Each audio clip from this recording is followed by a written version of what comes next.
시장 이럴 때일수록 자세하게 돋보기를 좀 봐야겠죠. 차영주의 시장 돋보기, 차영주 와이즈 경제연구소장과 함께합니다. 어서 오세요. 예, 안녕하십니까. 너무 분위기가 안 좋은데요. 예. 낙폭은 좀 줄여요. 네. 그러면 이럴 때 하락할 때 포지션 변화에 있어서 가장 고민하실 거잖아요. 그렇죠. 돋보기를 통해 가장 집중해서 봐야 되는 게 뭐예요? 오늘 시장이 갭으로 떨어졌습니다.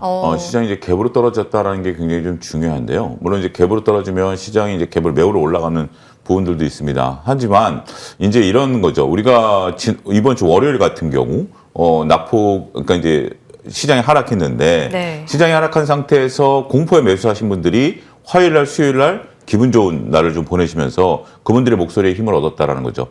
어제 조정이 좀 나왔었던 상태에서 오늘 또 추가 조정이 나왔습니다. 어제 시장에 있어서 전조가 하나 있었습니다. 방산주들이 한 7% 넘게 빠졌거든요. 제가 MTN에서 항상 말씀드렸던 것처럼 주도 업종이 6% 이상 빠지면 조심하자. 방산주가 6% 빠졌고요. 7, 8% 빠졌고요. 하이닉스가 6.8%대가 빠졌습니다. 결국 하이닉스와 방산주가 어제 전조였었다라는 것을 여러분들이 놓치신 분들은 놓치셨다라고 보셔야 될 것 같아요. 하이닉스가 6% 빠졌다? 이건 굉장히 어제 큰 사건이었었습니다. 오늘 또 역시 낙폭을 키워간다라는 거죠. 자, 그렇다면 시장이 이제 끝난 것이냐? 아닙니다. 그러면 시장을 다시 사야 되느냐? 그 또한 아닙니다. 지금 시장에서는 앞서도 김태성 본부장께서 이제 그런 말씀하신 것 같아요. 지금은 어떤 종목을 버티고 어떤 종목을 올라올 때마다 매도해야 되느냐? 그 기준은 영업이익입니다. 반도체 같은 경우는 영업이익이 살아있기 때문에 반도체 같은 경우는 그렇다고 해서 저점 매수 관점은 아니에요. 일단 갭으로 떨어졌기 때문에 일단 시간을 좀 보내야 된다라는 측면이 있고요. 반면에 오늘 올라오는 과정에 있어서 영업이익이 뒷받침되지 않고 내러티브가 강했던 업종을 좀 과감하게 말씀드리도록 하겠습니다. 원전, 로봇, 이런 쪽들은 아직까지 지금 실적이 보이는 건 아니죠. 그러니까 기대감이 식어버리면, 예를 들은 겁니다. 기대감이 식어버리면 이런 업종들은 밑에서 매수로 끌어올리기가 쉽지가 않습니다. 그나마 영업이익이 받쳐주는 쪽에 대해서는 외국인과 기관들의 매수를 기대해 볼 수도 있겠죠. 자, 앞으로 먼 미래에 올 것들에 대해서는 안 온다라는 거 아닙니다. 과감하게 말씀드립니다. 먼 미래에 올 것에 대해서는 변동성이 커졌을 때 가장 심리적으로 위축될 수밖에 없다라는 거, 이런 관점에서 여러분들이 시장을 지금은 냉정히 봐야 된다. 다들 웃고 있고 다들 간다고 그럴 때 결국 시장이 이렇게 갑자기 꺾이는 거 아니겠습니까? 이런 부분들을 여러분들이 잘 읽어내셔야 되지 않을까 싶습니다. 완전히 지금 추세가 돌아섰다까지는 확답하기가 어렵지만 이 흔들림의 움직임 안에서 어제 나왔던 전조 증상, 오늘의 추가적인 투매 움직임 안에서 조금은 실적으로 냉정하게 좀 정리할 필요가 있다 말씀을 하셨습니다. 그러면 주식으로 지금 현금 어느 정도 챙겨서 현금을 마련하자는 의견으로도 들리거든요. 네. 이렇게 조금 불안할 때 특히 다음 주엔 설날 연휴 바로 직전이잖아요. 어느 정도 포지션 비중을 갖고 갈까요? 주식 현금. 그리고 제가 MTN에서 항상 말씀드렸던 게 제가 큰 흐름을 말씀드렸어요. 어떤 큰 흐름이죠? 1월 효과가 나타날 겁니다. 1월 효과가 나타나고 있습니다. 1월 효과가 나타나고 나면 2, 3월은 쉬어줍니다.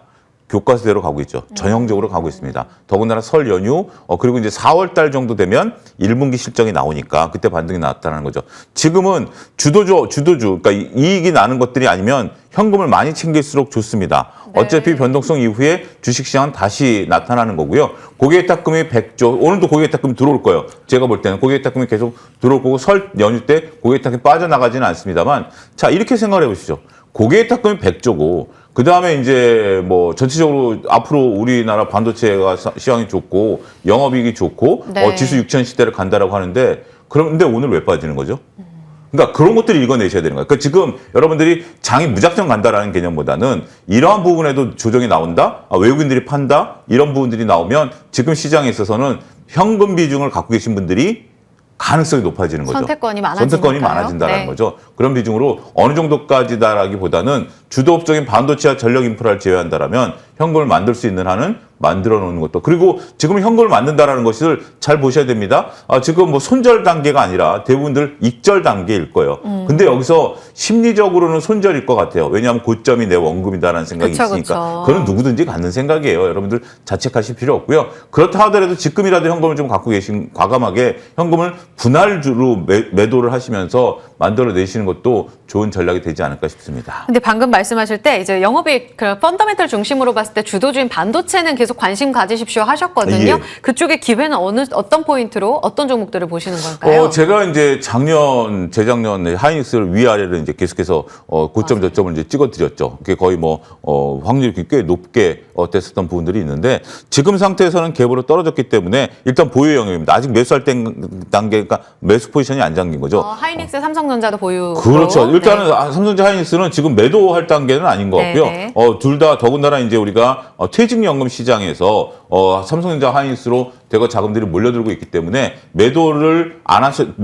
수 있는 건 아닌 것 같아요. 어제 이제 하이닉스가 그런 전조를 보였다 하더라도 이것은 시장의 변동성을 나타내는 것이지 네. 지금 매도할 단계는 아니었다라고 말씀드릴 수 있겠고 일단 하이닉스 같은 경우는 지금 80만 원에 대한 지지 여부가 상당히 이제 관건이 될 것으로 좀 보여주고 있죠. 하지만 일단 80만 원 좀 이하로 조금 조정을 받는다라면 하이닉스는 분할 매수 관점에서 오히려 접근도 아직까지. 네. 그런데 그렇지만 다른 거 팔아서 하이닉스 갈까? 요건 아닙니다. 요건 아니다라는 것도 거듭 말씀드리도록 하겠습니다.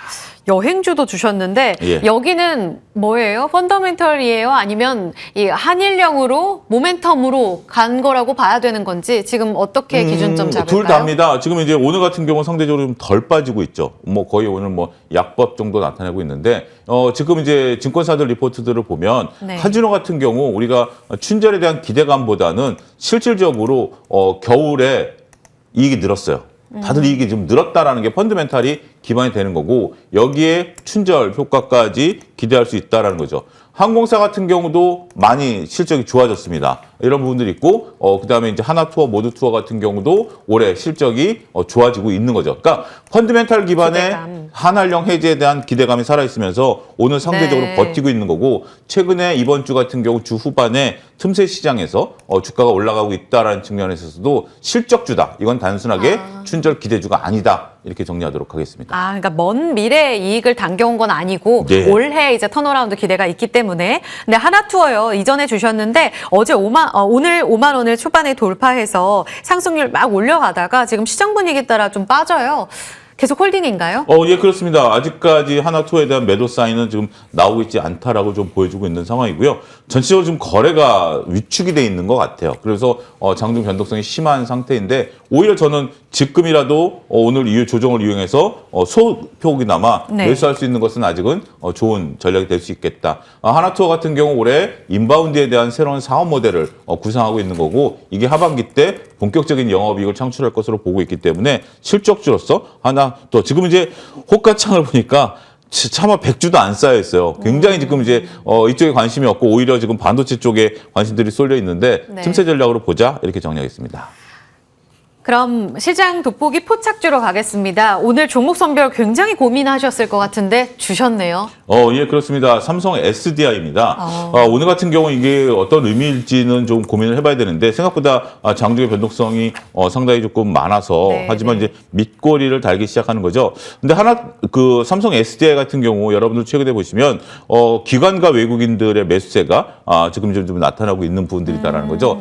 증권사에서 ESS와 관련된 매출이 올해 크게 늘어날 것이다. 그리고 내년도에는 과감하게 흑자 전환이 가능할 것이다. 사업 전체적인 포트폴리오로 이런 좀 리포트가 좀 나오면서 외국인과 기관의 관심을 좀 끌고 있는 거죠. 오늘은 시장 대비해서 한 4% 정도 빠져 있는 부분들이 있긴 하겠습니다만 그러니까 2차 전지에 대해서 제가 그렇게 차트 외에는 펀드멘탈에 기반해서 말씀드린 것은 아닙니다만 특별히 ESS와 관련해서 우리가 SP 그러니까 이제 스텔란테스와 하는 부분에 있어서 전반적으로 라인을 ESS 라인으로 변화한다라는 부분들이거든요. 그래서 EV를 탈피하고 ESS 기업으로서 기존의 LG엔솔과 더불어서 삼성 SDI를 구체적으로 보자 이렇게 정리가 가능하겠습니다. 네, 이번 기대감은 직전 고점은 돌파로 보시는 거죠?